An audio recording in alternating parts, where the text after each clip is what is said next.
You ask Tiger to solve. This deals with linear equations with one unknown.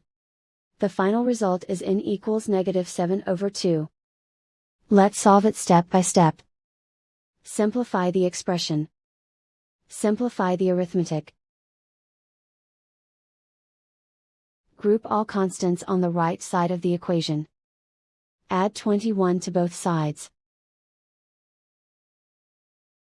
Simplify the arithmetic.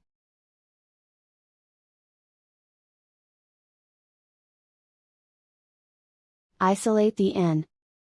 Divide both sides by -6. Cancel out the negatives. Simplify the fraction. Move the negative sign from the denominator to the numerator. Find the greatest common factor of the numerator and denominator. Factor out and cancel the greatest common factor. And so the final result is n equals -7/2.